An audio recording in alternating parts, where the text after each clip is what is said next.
Assalamualaikum warahmatullahi wabarakatuh. Perkenalkan nama saya Ilmi Sumdina Putri dengan NIM 073002100119. Di sini saya akan menjelaskan prinsip dan peralatan pemboran.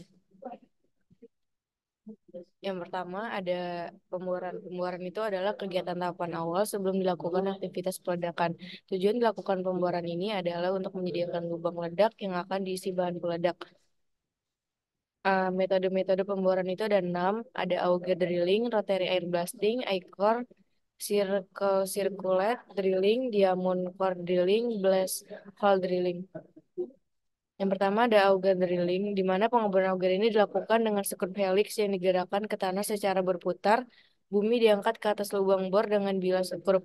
Pengeboran auger batang berangga digunakan untuk tanah yang lebih lunak, seperti rawa, yang lubangnya tidak akan terbuka dengan sendirinya untuk pengeboran lingkungan. Pengeboran geoteknik, rekayasa tanah, dan pekerjaan pengintaian geokimia dalam eksplorasi deposit mineral, auger penerbangan padat atau auger bucket digunakan dalam pengeboran konstruksi tanah yang lebih keras dalam beberapa kasus. Poros tambang digali dengan bor auger. Auger kecil dapat dipasang di bagian belakang truk utilitas. Sedangkan auger yang lebih besar digunakan untuk menenggelamkan tiang fondasi jembatan. Pengeboran auger terbatas pada material yang umumnya lunak, tidak terkonsi- terkonsolidasi atau batuan yang lapuk lemah itu murah dan cepat. Selanjutnya ada rotary air blasting. Dalam industri tambang dikenal juga teknik rotary air blasting yang merupakan metode paling umum untuk digunakan untuk pengeboran dangkal. Cara kerjanya dengan menggerakkan mata bor ke batu menggunakan piston. Penggunaan teknik ini biasanya pada permukaan keras agar bagian keras menjadi serpihan dan dapat diangkat ke permukaan. Sangat cocok dilakukan untuk membor banyak lubang dalam waktu singkat. Selanjutnya ada I-core. Fungsi utama metode ini adalah untuk menembus tanah dan memecah batuan karena menggunakan mata bor 3 blade dengan bor berlubang. Sistem kerjanya menggunakan udara terkompresi dan diledakkan menggunakan mata bor. Pergerakannya termasuk lamban, tapi lebih presisi sehingga sampel yang diambil tidak terlalu rentan dengan kontaminasi. Lalu ada circulate drilling, di mana ada sistem ini dikenal dengan yang terbaik dalam industri tambang. Cara kerjanya menggunakan benda mirip palu yang digerakkan piston menembus permukaan keras. Akan tetapi sistem pengeboran ini dapat bantu menggali lebih dalam sehingga cocok digunakan untuk eksplorasi geologi. Keunggulan ini adalah lebih cepat selesai dan hemat biaya. Lalu ada diamond core drilling, di mana diamond ini biaya paling mahal sebab digunakannya untuk berlian sebagai mata bornya. Dikenal juga sebagai metode sultan karena materialnya sangat mahal. Tentu saja keunggulannya adalah dapat menghasilkan sampel batuan yang akurat sebab seluruh inti dapat terangkat ke permukaan. Sangat cocok digunakan untuk pencatatan komposisi, porositas, dan kekuatan. Lalu ada blast hole drilling, di mana metode ini yaitu pembersihan tanah setelah peledakan sehingga mudah diakses. Proses pembersihan akan mengalami material yang rusak agar material sampel yang baik dapat diambil. Alat bor yang pertama ada drill jumbo. Drill jumbo ini adalah alat pengeboran yang memiliki jangkauan area maksimal 35 meter persegi dilengkapi dengan fitur-fitur teknik.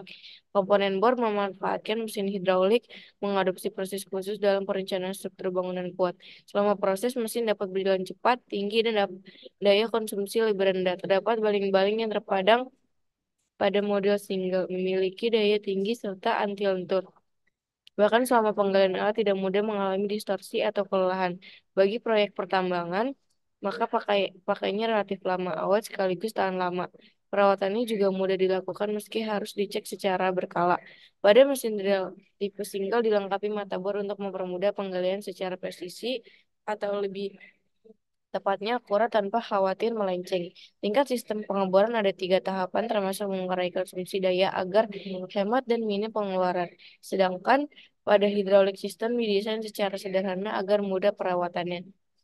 Lalu ada jackleg drilling, di mana mesin bor ini dilengkapi dengan kaki hidraulik yang dapat diatur menyesuaikan dengan arah pemboran digunakan pada batuan keras.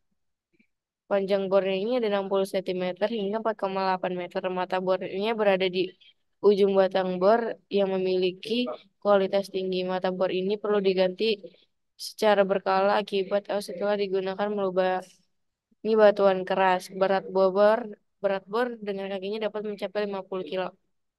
Lalu ada DTH Amar biasanya digunakan untuk pengembangan produksi di tambang terbuka. Mata bor DTH Amar tidak berada di ujung mata, tapi di bagian dalam. Mata DTH dijatuhkan melalui pipa bor yang berongga. Palu pneumatik bagian atas pipa bor memukul mata bor tersebut untuk memecah batuan. Lalu ada jurnal dari kajian teknis pemboran dan peledakan untuk meningkatkan produksi granit di PT Trimega Perkasa Utama. Di mana kemampuan produksi alat bor yang digunakan pada lubang ledak ada 4, yaitu Furukawa PCR 100D dengan batuan kompresor Ingersoll Rand XHP 900 BW CAT, lalu ada Furukawa PCR 200 CD dengan batuan kompresor Ingersoll Rand BW 900 CAT, lalu ada Atlas Copco ROL 460 PC atau HF dengan batuan kompresor Atlas XRHS 800 CD06. Lalu ada Atlas Copco CM 348 atau VL 140 dengan batuan kompresor Ingersoll dan HD 700 HP 750 WCU. Lalu ada efisiensinya itu lubang menyediakan lubang ledak dalam satu hari adalah 20 jam dengan 2 shift pagi dan malam. Shift pagi dibagi lagi menjadi 2, yaitu dari pukul 7 pagi sampai 4 sore dan 4 sore sampai 7 malam dengan perbedaan jumlah penggunaan alat bor. Sedangkan shift malam dari pukul 7 malam sampai 3 dini hari, efisiensi waktu kerja penelitian sebesar 65,73%. Efisiensi waktu kerja ini bisa ditingkatkan hingga mencapai 81,94%. Penggunaan efektif alat bor.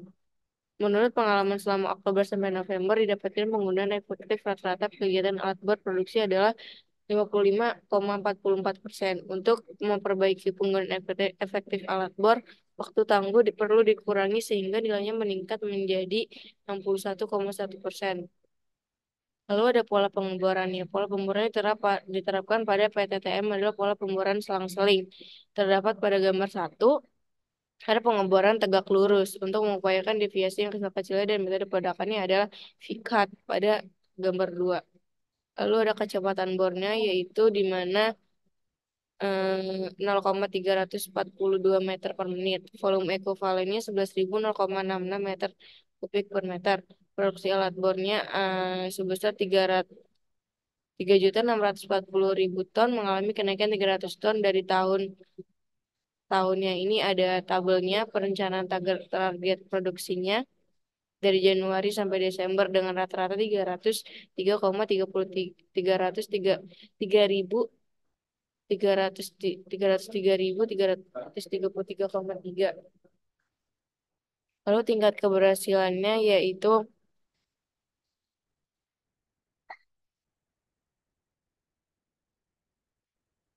nah, selanjutnya di jurnal yang kedua, di mana tingkat keberhasilan pengeboran dan peledakan pada tanah penutup. Tujuan utama aktivitas peledakan di area pit 2 Bangko Barat yaitu menghilangkan material tanah dari batu induk. Ini dengan peregangan semua material terbaris sempurna dan bersifat lepas. Sebelum dilakukan peledakan, terlebih dahulu melakukan penitikan pada lubang bor dalam satu pola pemboran. Peledakan dilakukan di daerah pit 2 Barat Bangko untuk memenuhi target produksi peledakan harian di nasi target per hari di PIT 2 Bangko yaitu 20.000 BCM per peledakan. Untuk aktual data pada peledakan per hari menggunakan alat berat dari Komatsu 300 p Power Shuttle. Kemudian data hasil aktual volume harian dibandingkan dengan rencana produksi peledakan harian. Lalu target produksinya ini lebih besar 98%. Dalam 10 hari detonasi diperoleh sebesar 266.773,91 BCM per bulan.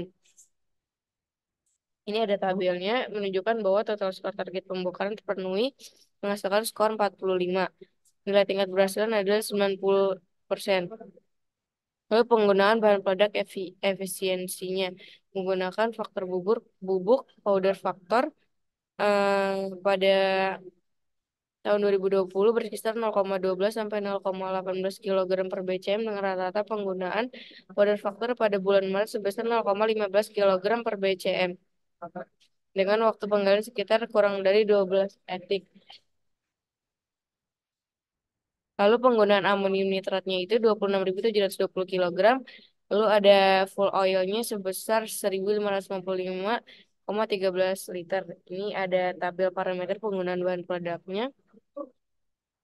Lalu dapat disimpulkan bahwa tingkat keberhasilannya itu dipengaruhi oleh beberapa faktor, yaitu target produksi dapat dipenuhi, jumlah bahan peledak yang dapat dilakukan secara efisiensi cukup berhasil. Lalu tingkat keberhasilan pemborannya ini berdasarkan 72,66% dengan kategori berhasil. Walaupun berhasil berdasarkan dari semua parameter-parameter, tetapi nilai yang diinginkan oleh perusahaan PT Bukit Asam harus mencapai lebih besar dari 90%, sehingga dapat dikatakan tidak berhasil. Berikut adalah daftar pustakanya. Eh, Setelah selesai presentasi dari saya, kurang lebihnya mohon maaf. Wassalamualaikum warahmatullahi wabarakatuh.